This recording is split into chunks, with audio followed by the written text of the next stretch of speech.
In the last section, we created our first component, the app component. And I know I've said this 4 times, but I'm going to say it just one more time. A component is a JavaScript function that returns some amount of JSX.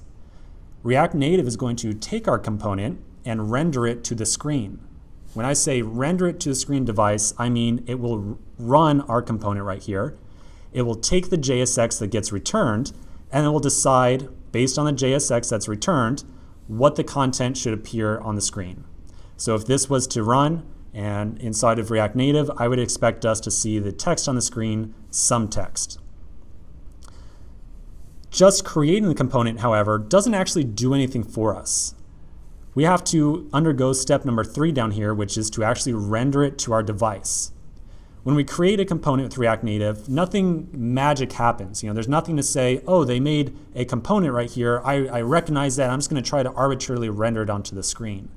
One of the very important lessons of React is to learn that nothing really gets wired up for you. You have to very purposefully tell React Native all the different ways that these different parts of our application fit together. And so this component is a fantastic example of that. We have to specifically tell React Native that we want it to take this component right here and render it to the screen of our device. So that's going to be step number 3.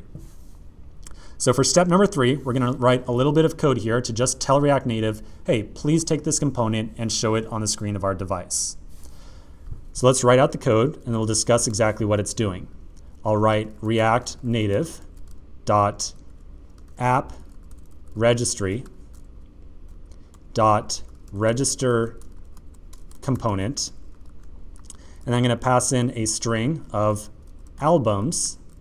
And then this is going to be the really interesting part. As the second argument to this function, I'm going to place a fat arrow function, and I'm going to return app from it. Note that when I use a fat arrow function without placing any curly braces, there's an implicit return of app right here. So if we ran this function, it would automatically return app even though I don't have the actual return keyword in there. Okay, so let's talk about exactly what's happening here. In any React Native application that we create, we have to at least register one component to the application. And that's exactly what we're doing. We're saying, hey, React Native, you're about to render an application called albums. So the name of this string right here must match up with our project name. When we created our project using the React Native command line tool, we called it albums. And so therefore, as the first argument to this function, we pass the string albums. Second, we pass a function that returns the first component to render for our application. We only have one component right now, so we're just going to return the app component.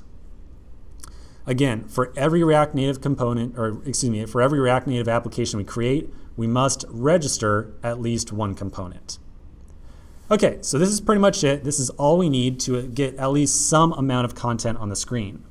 But before we run this in the simulator, there's one last thing that I want to do. I want to do just a little bit of a refactor here. You'll notice that I am importing React Native up here, and I'm using React Native.appRegistry, which is okay.